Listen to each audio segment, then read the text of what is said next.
नमस्कार दोस्तों, मैं हूं पंकज यादव और आप देख रहे हैं मेरा YouTube channel Pankaj study centre. दोस्तों आज की इस वीडियो में मैं आपको बताने वाला हूं कि गॉस के नियम के बारे में। जी हां, इससे जितने भी इंपॉर्टेंट क्वेश्चन बन सकते हैं वो भी मैं बता दूंगा और साथ ही साथ गॉस का नियम भी आपको बढ़िया से समझा दूंगा। जैसा कि जानते हैं कि एग्जाम की दृष्टि से काफ़ी हेल्पफुल होता है, तो यदि आप को भी एग्जाम में अच्छे मार्क्स उठाने हैं तो प्लीज़ इस गॉस के नियम को बढ़िया से समझ लीजिए। तो चलिए हम इस शानदार टॉपिक को हम शानदार तरीके से शुरुआत करते हैं। शुरू करने से पहले मैं आपको बताऊं, चैनल पे नए आए हुए तो वीडियो को शुरू से लास्ट तक देखिए, पसंद आए तो लाइक कीजिए, ना पसंद आए तो डिसलाइक मार के चले जाइएगा। तो चलिए शुरू करते हैं। हाँ तो दोस्तों आप देख सकते हैं गॉस थ्योरम यानी गॉस प्रमेय के बारे में हम बात करने यानी गॉस के नियम के बारे में। ये जो लिखा हुआ है उस पर ध्यान नहीं देना है, बिल्कुल नहीं देना है। मैं आपको बारीकी से समझा देता हूं, टेंशन लेने की जरूरत नहीं है, डरने की जरूरत बिल्कुल नहीं है। सबसे पहले ये गॉस का नियम है। भाई गॉस के नियम किस वैज्ञानिक ने दिया? तो फ्रेडरिच नामक जो वैज्ञानिक है उन्होंने इसमें क्या किया, गॉस का नियम दिया। आखिर ये गॉस के नियम का कथन क्या है मैं आपको बारीकी से समझाता हूं। हाँ तो दोस्तों यहाँ पे आप देख सकते हैं, मैं बारीकी से समझा देता हूँ। लिखा गया है किसी बंद पृष्ठ से, चलिए एक बंद पृष्ठ हम बना लेते हैं, कुछ इस तरह से बंद पृष्ठ बना लिया, ठीक है। किसी बंद पृष्ठ से गुजरने वाली कोई रेखा आपको गुजार देना है, तो चलिए मैंने गुजार दिया, ठीक है। गुजरने वाली कुल वैद्युत, देखिए कुल वैद्युत फ्लक्स है, इसके लिए आपको यहाँ पे क्या लिखना है, इसके लिए यहाँ पे ई लिखना है, ठीक है। क्या लिखना है? ई, ओके।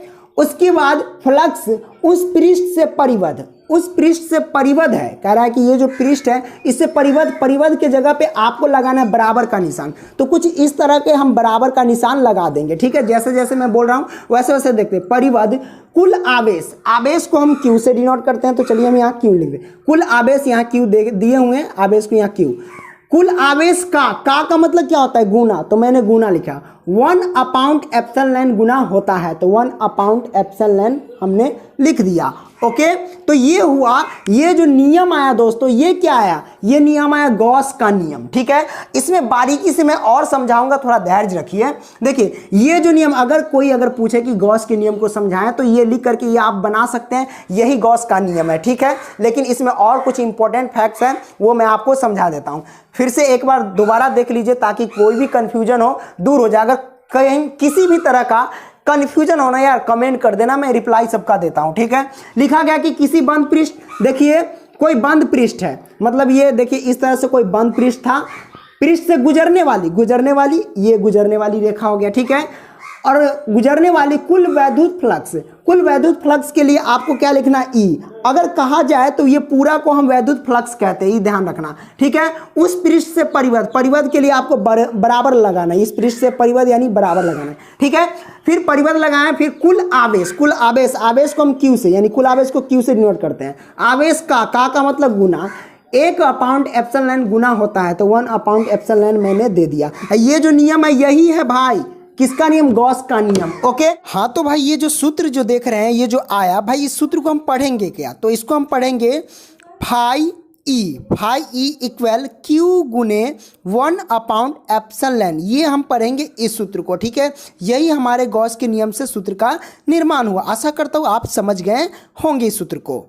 तो ये तो नियम समझ गए। अब बात आती है कि भाई वैद्युत फ्लक्स क्या है? ये जो वैद्युत फ्लक्स देख रहे हैं ये क्या है? तो मैं आपको बारीकी से समझा देता हूं कि वैद्युत फ्लक्स क्या होता है, क्योंकि एग्जाम में ये भी आ जाता है। और इसके अतिरिक्त मैं आपको ये भी समझा देता हूं कि वैद्युत फ्लक्स का मात्रक क्या होता है, इसका सूत्र क्या होता है, वो सब मैं आपको बता देता हूं। तो आइए नेक्स्ट पेज पे हम चलते हैं। हाँ तो फ्रेंड्स आप देख सकते हैं यहाँ पे लिखा गया है कि वैद्युत फ्लक्स। अब मैं आपको समझा देता हूं कि वैद्युत फ्लक्स क्या होता है, ओके दोस्तों। यहां लिखा गया है कि वैद्युत क्षेत्र में स्थित किसी पृष्ठ से गुजरने वाली वैद्युत क्षेत्र रेखाओं की कुल संख्याओं की माप को उस पृष्ठ को वैद्युत फ्लक्स कहते हैं। और यह बात आपको समझ में नहीं आई होगी, आइए मैं आपको बारीकी से समझाता हूं। सबसे पहले यहां लिखा गया है कि वैद्युत क्षेत्र में, तो चलिए अब मैं क्या करूंगा, वैद्युत क्षेत्र मैं बना लूंगा। तो चलिए इस तरह से आपको क्या करना है, वैद्युत क्षेत्र बना लेना है, ओके।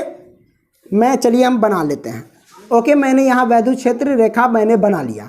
बनाने के बाद देखिए वैद्युत क्षेत्र में स्थित किसी पृष्ठ, यानी कोई पृष्ठ यानी सतह होना चाहिए। तो चलिए मैं इसमें एक सतह बना लेता हूँ। यहाँ से मैं यहाँ से एक सतह बना लिया। ओके, देन बनाने के बाद आपको क्या करना है, देखिए किसी पृष्ठ से गुजरने वाली वैद्युत क्षेत्र, यानी एक पृष्ठ बना लिया। अब इस पृष्ठ में भी क्या करना है, एक वैद्युत क्षेत्र रेखा को गुजारना है। तो कैसे गुजारेंगे, कुछ इस तरह से गुजारेंगे, जैसे कि यहाँ से ऐसे गुजारेंगे, इस तरह से यहाँ पे आ जाएगा। ओके, मैं इस तरह से गुजार रहा हूँ, ठीक है, इस तरह से मैंने गुजार दिया। तो जो वैद्युत क्षेत्र रेखा गुजार दिया, तो गुजरने वाली वैद्युत क्षेत्र रेखा की कुल संख्या यानी जितना भी संख्या इसका वैद्युत क्षेत्र रेखा की संख्या करा कि कुल संख्याओं की माप, इसका जो ये कुल संख्या जो होगा, ये कुल संख्याओं की माप उस पृष्ठ, किस पृष्ठ का करा, उस पृष्ठ, यानी ये जो पृष्ठ देख रहे हैं, मैंने यहाँ से एक पृष्ठ बनाया, उस पृष्ठ को वैद्युत फ्लक्स कहते हैं। यानी ये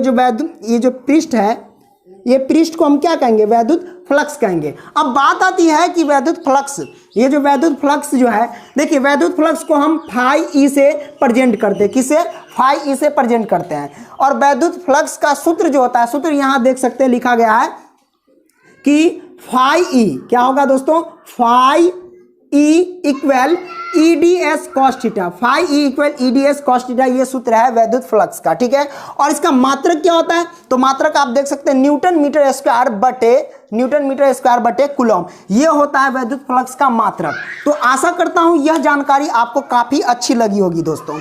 अगर वीडियो पसंद आया तो दोस्तों लाइक कीजिए, सब्सक्राइब कीजिए, और चैनल पे नए आए हुए पसंद आया तो प्लीज सब्सक्राइब कर लीजिए। अगर नहीं पसंद आया तो आपकी मर्जी, कीजिए या नहीं कीजिए। फिर मिलेंगे नेक्स्ट वीडियो में, तब तक के लिए बाय दोस्तों।